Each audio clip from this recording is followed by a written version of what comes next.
The Arizona Cardinals just traded Joshua Dobbs to the Minnesota Vikings. What does it mean? Let's discuss. You are Locked On Cardinals, your daily Arizona Cardinals podcast. Part of the Locked On Podcast Network, your team every day.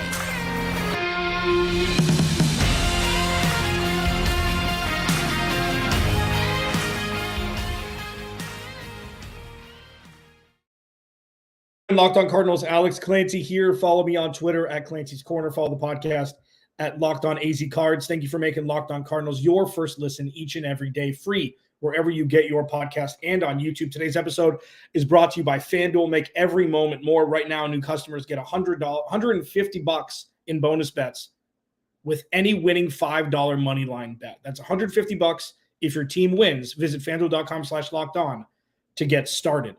So the Cardinals just traded Joshua Dobbs to the Minnesota Vikings. Josina Anderson tweeted out that she believes it'll be for a pick swap, 6th for 7th. And now it makes sense as to why Clayton Tune or Kyler Murray will be starting on Sunday in Cleveland. They found a trade partner. They saw the stock that Joshua Dobbs had as a quarterback, especially with so many quarterbacks going down this past week. I believe there were 5 of them in some form or fashion. Obviously, Kirk Cousins, the most severe, tearing his Achilles, which leaves the Minnesota Vikings quarterback position open for business. What does this mean for the Cardinals? That's what I teased.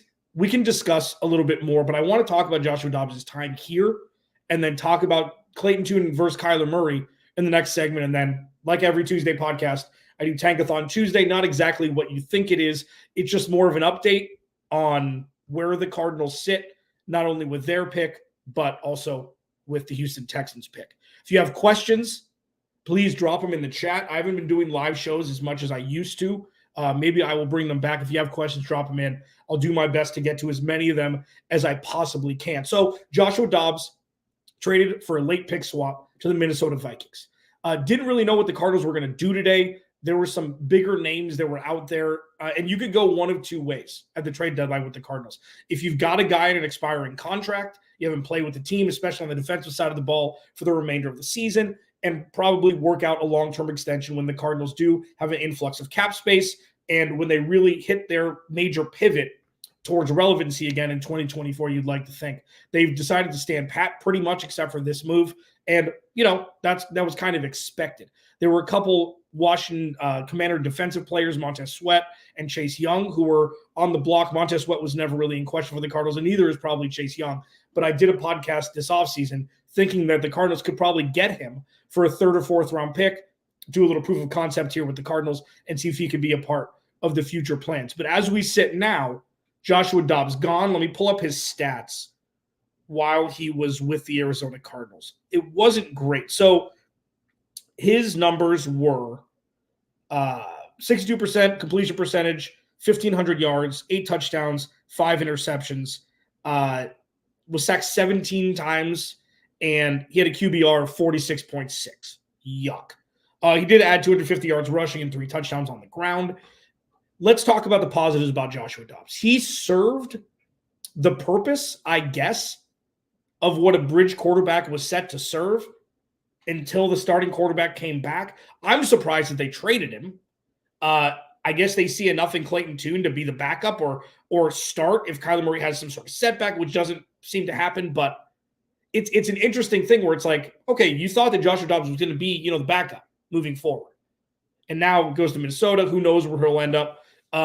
He was a great placeholder. He ingratiated himself to this team immediately. Very smart.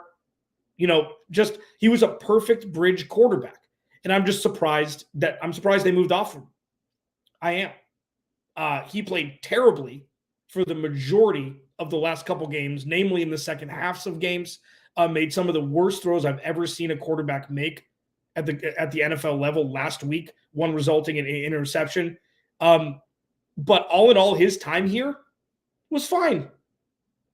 His time here was exactly what the dictionary definition was of what they wanted it to be. Competent offense, not really skilled at the quarterback position, but he didn't throw the Cardinals out of games. He wasn't the reason why the Cardinals lost games predominantly. The Cardinals just are devoid of, average NFL talent at this point, namely on the defensive side of the ball. But he didn't cause the Cardinals to lose multiple games solely on his shoulders. And that's pretty good. I know that seems like a consolation prize, etc. But, that's what he'll be remembered as a guy that played fine. He played to his potential. He played over his potential at times and kept the Cardinals competitive for the majority of the, however many quarters, 32 quarters that he was the quarterback for this team. 28 of them, 26 of them, they were competitive. They were within one score for the majority of the games they've played this year, save the San Francisco game. And they got a little ugly in the first half against Baltimore after that first touchdown drive. But he did a very good job with the job that he was tasked to do in the time frame that he was given to do it, which was 2 weeks, less than that, before starting week 1. So, kudos to him. We'll pivot to Clayton Tune versus Kyler Murray for the next segment. But this is just something that, I've seen a lot, all over Twitter. Bye, Josh, whatever. Bad quarterback. The Cardinals, and you're starting to see this from national media members. The Cardinals are a lot better than the 1-7 record that they have. The Cardinals have something cooking there in Arizona. The Cardinals are looking better and better as the year goes on, even though they're not winning games. And Joshua Dobbs was the quarterback for that team. Joshua Dobbs, surprising to many, allowed the Cardinals to save face while they were losing more games than they were winning. Joshua Dobbs allowed the Cardinals to save face through 8 weeks while finishing 1-7 in those games. So thanking Joshua Dobbs for his time, yeah. Like if you look back at the numbers, the QBR is terrible. Okay, the 8-5 touchdown to interception ratio is terrible. The interceptions have been backloaded. I mean, he's thrown more recently because there's more tape, etc. on him. And he's not an average NFL quarterback, maybe fringe. But what he's done for this team was massive in the growth for this team as they try to move away from the dysfunction of the last decade to, 50 years. He was the guy calling the shots on the field. So you got to give him credit for that. Clayton Tune, Kyler Murray. Oh, how quick we move on. Yeah, let's move on very quickly. I'll discuss that next. Who should start on Sunday? Who most likely will? There were multiple reports out. There was a report out that was taken somewhat out of context.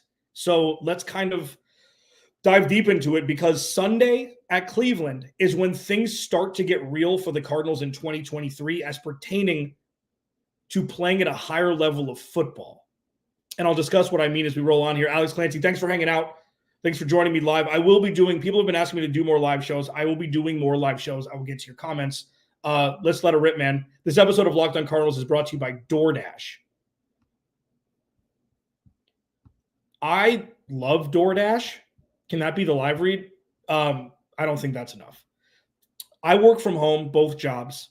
I don't have time sometimes to cook. I don't have time to go pick up. DoorDash is the best because, like, say, you want to order Postino or you want to order, I talk about Julio's Tualux. It's one of my favorite Mexican places in Phoenix and Scottsdale. DoorDash, you can get them both. Go to your phone, download the app, beep, boop, boop. Half an hour, front door, ingest, sustenance, all thanks to DoorDash. And on top of that, they've got a code for you. Get 50% off up to $10 in value when you spend $15 or more on your first order when you download the DoorDash app and enter code LOCK23. Again, get 50% off up to a $10 value when you spend $15 or more on your first order when you download the DoorDash app and enter code LOCK23. Subject to change. Terms do apply. Alex Clancy, Locked on Cardinals. If you've missed it, Joshua Dobbs traded to the Minnesota Vikings for what's reported as a late pick swap. Thank you, Joshua Dobbs, for keeping the Cardinals balanced. He was a good metronome for this team. Didn't play great, didn't play bad, played over his head a lot more than he played under his head. I'll go back to the drawing board with that. I'll get to your comments here. Now that he was traded, just a minute here before we pivot to Sunday, because we've got a full week to discuss Sunday. I do just want to kind of take a minute here with the trade deadline. The Cardinals not really making any moves, and then dropping this. Joshua Dobbs, he was very important to what's happened with the Cardinals. And I'm having a tough time conversating with people who just see the record and not the actual gameplay itself. The Cardinals have played competent football the majority of the season. Sure. A couple bad series in a row on both sides of the ball. Yeah. A couple bad turnovers. Yeah. A couple forced turnovers by the Cardinals, 3 of them against the Rams that resulted in 3 points total. Of course it's not been perfect. This is an incomplete roster. Kyler Murray hasn't played yet. First-time head coach, OC, DC. Really tough opponents. And if you look at what Joshua Dobbs has done or had done as an Arizona Cardinal, you got to tip your cap. Yes, again, imperfect. Not elite football. But these aren't green ribbon consolation prize statements. The Arizona Cardinals could have been blown out by 30 every game they played. Especially, Cleveland, San Francisco, Baltimore, Dallas. These are deep in the playoff roster teams. And the Cardinals held their own against all of them, except for probably San Francisco. No Budda Baker, no Jalen Thompson for some, no James Conner for the last couple weeks. It's been a revolving door at left guard. They've got a rookie wide receiver, Hollywood Brown. None of this was supposed to look good at all until Kyler Murray comes back. And there were times where you look at this and you're watching like, man, this offense, it's working. There are open receivers. Wait, what? They're running. Who's Amari DeMarcado? Whoa, and Joshua Dobbs was the quarterback of all of it. So you've got to give him some credit. Yes, the Cardinals are 1-7, and yes, it could have looked exponentially uglier than it did through 8 weeks. Exponentially. Not even in the same state, in the same ballpark. It could have looked, there's been so much worse football played around the NFL than what the Cardinals have done on Sundays. This roster wasn't given a primetime game this year. That's how little the NFL thought of this team. And this isn't trying to sugarcoat, a bad situation. It's not. This is exactly the situation the Cardinals need to be in right now. This is what a true rebuild looks like. This is not using crazy glue and Band-Aids on the foundation of an organization that's in full dysfunctionality like Steve Keim did for the last decade. This is what healthy growth looks like. And Joshua Dobbs did an incredible job, all things considered, with his skill set and the situation he was traded into, in an effort to keep the Cardinals balanced and cohesive and competitive every game. Right? I mean, in the comments, tell me. I know it wasn't great, but drop a Y in the comments if you think Joshua Dobbs did an average job in an effort to keep this team competitive. See? Zhao says the gameplay's been great. Play great, but lose games. That's what you need this season. I mean, sure, I won't say that. But It's a nice byproduct to up that draft stock. Cardinals are set to have the first overall pick, and Carolina had their bye, so the Cardinals have played one more game. They've lost one more game. That's, the tie goes to, more games played and more games lost. But, I'm taking this whole segment. I don't care. Joshua Dobbs has done a phenomenal job for this team compared to what it could have been. Now, I was in the camp offseason. Colt McCoy can't be the starter for this team. Can't. Clayton Tune was the only quarterback on the roster that was healthy. He looked okay. I mean, he was errant during, the preseason, but he had some flexibility, elusivity outside the pocket. He was free-flowing. He threw for 1 million yards in college in Houston. I think he played 6 years because he took the pandemic year, the extra year of eligibility. I thought he was right. Like, you know what? It doesn't matter who starts if it's not Kyler Murray. They ain't going to win a whole lot of games. And then Joshua Dobbs, they cut Colt McCoy, trade for Joshua Dobbs. I'm like, okay, I understand that he and Drew Petzing have a year together. Joshua Dobbs didn't play. Why not start the rookie? Why not just see what happens? Because that Joshua Dobbs is not a good quarterback. Otherwise, he'd be starting somewhere else. He's been in the league since 2018. And when I say not a good quarterback, I mean not an average backup quarterback, capability. And then he comes here. Washington was an absolute mess, and rightfully so. He'd been with the team for less than 2 weeks. Hadn't played football in a while, and it was week 1, which is going to be clunky anyways. And, the Cardinals didn't have Kyler Murray. And then you start to see the first half against the Giants. They go up, 28-20 to nothing. I can't remember, 28-0, something like that. Like, what is going on here? Joshua Dobbs just ran over a safety into the end zone for a 40-yard touchdown run. Like, what is going on? Wait, oh my God, they scored again? Wait, the defense is playing well? Wait, another sack? Wait, what is happening here? And then you start to see, and then the Dallas game. It's like, wait, the Cardinals just put a whooping to the Dallas Cowboys, who gave up 0 points in the first 2 weeks? What is going on here? And then, the progression, obviously the league caught up. They got more tape on Josh Dobbs, and that was kind of the thing. But I was in the camp of Clayton Tune, and I was wrong. 100% wrong. I mean, unless Clayton Tune comes out Sunday and just he has a Will Levis game. It's like, well, I can revert back and say I was right. But for now, I was wrong. All Joshua Dobbs did was come in here, ingratiate himself to the team as a leader immediately, played competent football, ran the offense that Drew Petzing set up, and kept the Cardinals competitive through 8 weeks, save maybe a game and a couple quarters here and there. For this roster, that is winning the lottery. And then, the wheels fell off a couple weeks ago that the Cardinals never should have had wheels to begin with. I mean, in case you mean the Cardinals could have lost by 20 points every week. But that's where I always circle back.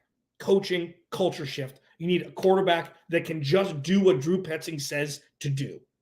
And Joshua Dobbs, more times than not, 95% of the time, kept the Cardinals relevant and competitive against teams with far more talent and experience than Michael Wilson and Paris Johnson Jr. and Amari DiMarcado have. Cottrell Clark. I didn't realize how well Joshua Dobbs executed his task and role with the Cardinals until we all joined right now. Like, really, since he did a lot better than anybody expected him to do. Not just on the field, but just his composure, his poise. And I'm not saying the Cardinals are going to miss him because they won't, because this is the transition back into Kyler Murray, but damn it, he did a good job. Because the Cardinals are looked at. Go with me here. I could argue, and this is pseudo-confirmation bias, but I'm going to go with it because, I mean, if you've listened to Locked On Cards, first of all, thank you. Everydayers, thank you. I could say the Cardinals are more respected at 1-7 now than they were in 2021 when they went 11-6. And Joshua Dobbs was the quarterback for the first 8 weeks of this new regime. So he was arguably the main cog in all of this. And for that, we thank you. Alex Clancy, Locked On Cardinals. I'm going to talk a little Tune versus Kyler. I'll do a lot more of it later this week. And then Tankathon Tuesday. Yeah, let's talk about it next. This episode of Locked On Cardinals is brought to you by FanDuel. FanDuel. Those rascals. FanDuel is America's #1 sportsbook. Score early this NFL season with FanDuel. Right now, new customers get $150 in bonus bets with any winning $5 money line bet. That's $150 if your team wins. Again, new customers get $150 in bonus bets with any winning $5 money line bet. $150 if your team wins. If you've been thinking about joining FanDuel, there's no better time to get in on the action. The app is super easy to use. There's a wide range of betting options, including spreads, player props, over-unders, etc. So visit FanDuel.com/lockedon and kick off the NFL season. FanDuel, official partner of the NFL.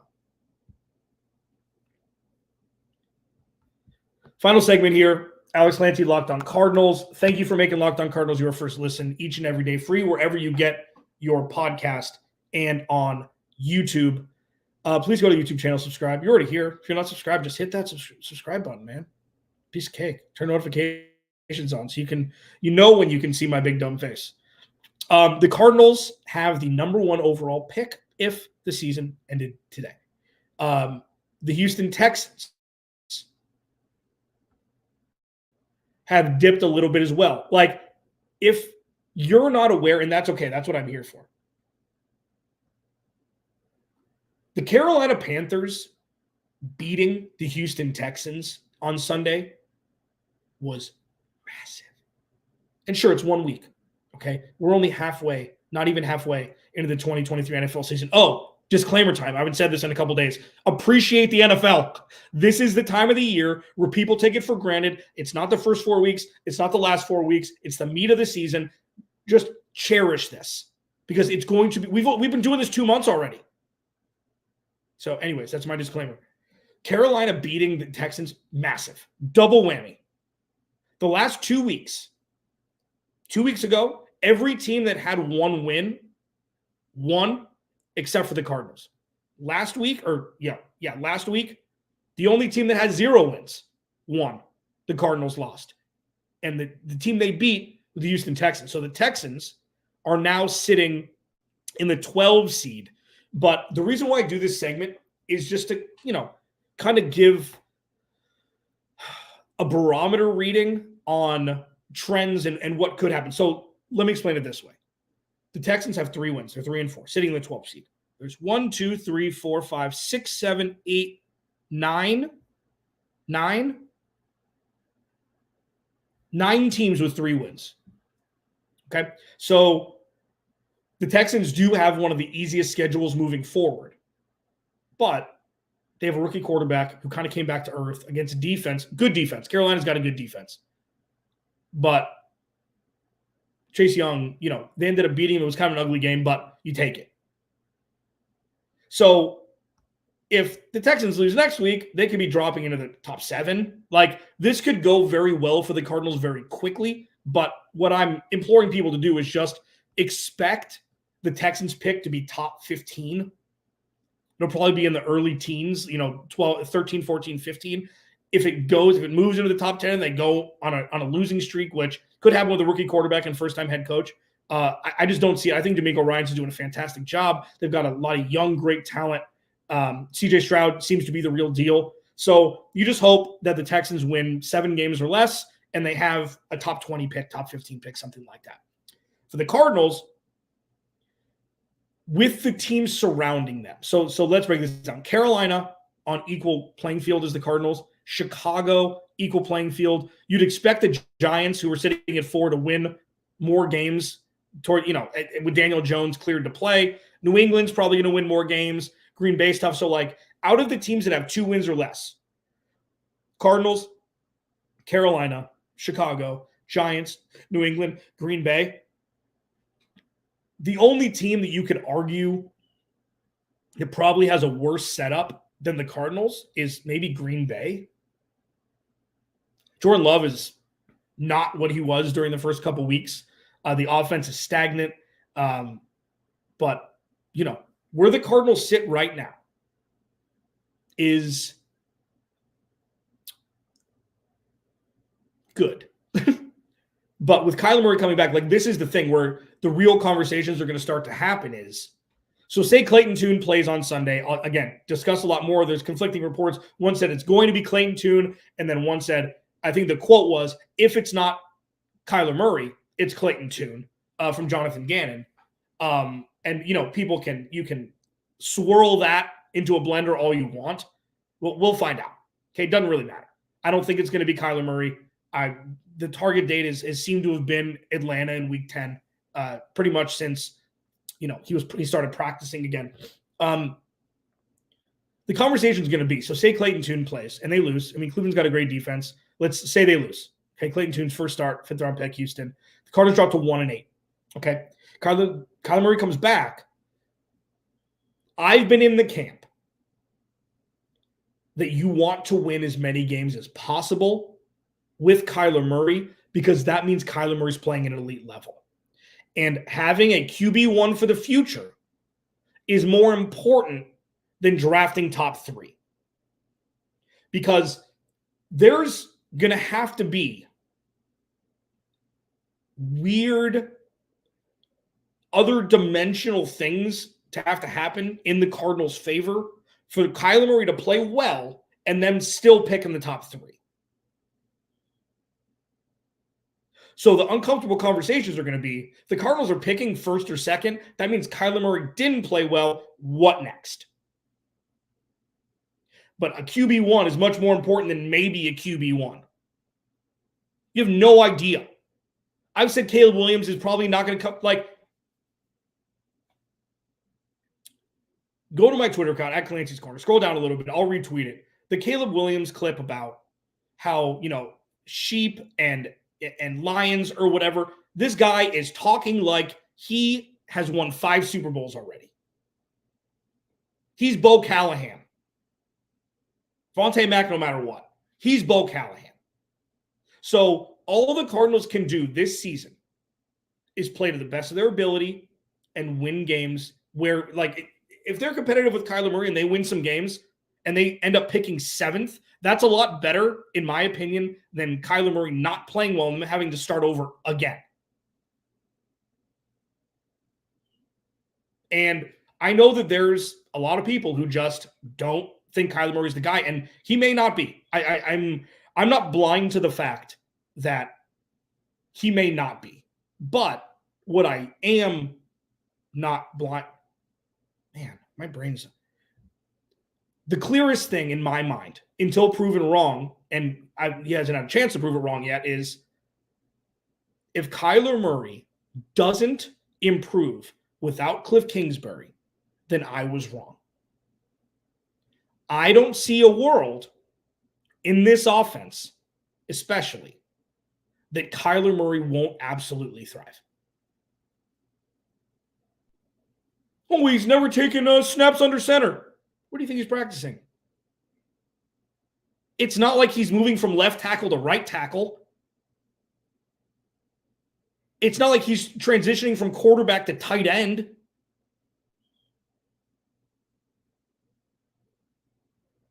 The best thing for a quarterback is a good run game. And what the Cardinals did with James Conner in 2021, or in 2020 and 2021, or 2021 and 2022, sorry. They overloaded him. They Arian Fostered him, is what I say. When you give a running back way too many carries because nothing else works in the offense and you know it. That's not an offense. That's not a run game. Having a balanced rushing attack with Drew Petzing's offense is going to alleviate stressors that Kyler Murray has felt during his first 4 seasons. These aren't excuses. This is a big boy offense. This is an adult NFL offense that Joshua Dobbs ran and kept the Cardinals competitive. What in the wide world do you think Kyler Murray is going to do with this? People forget so quickly Rookie of the Year, Pro Bowl twice. Yeah, he threw a bad, underhanded pass in his own end zone in a playoff game that resulted in a pick six in an embarrassing moment. Absolutely. Cool. He's not 6'5". Awesome. What Kyler Murray has done is shown that Kyler Murray... I know that this is a Tankathon segment, but I like people to think about things more than just one way. If the Cardinals get a top 3 pick, usually it probably means that Kyler Murray didn't play very well. If Kyler Murray's throwing for 300 yards and they're scoring a 30-burger some games and still losing, that may be the best case scenario because it's proof of concept for the offense and it shows the defense doesn't have the talent necessary to compete. And that's pretty much what we've known. But with Joshua Dobbs being traded, with Clayton Tune most likely starting on Sunday, and with Kyler Murray starting in Week 10 most likely, this is the transition from the bad Cardinals roster to one with all of their good players, with James Conner hopefully coming back soon, to see what this team will be like for the future. And that is much more important in winning games as opposed to the Cardinals picking second overall and seeing that none of this works. That's a lot scarier than the Cardinals picking 7th because they won a couple games at the end of the year because Kyler Murray's playing well. Thanks for hanging out. Alex Clancy, Locked On Cardinals. I will talk to you tomorrow.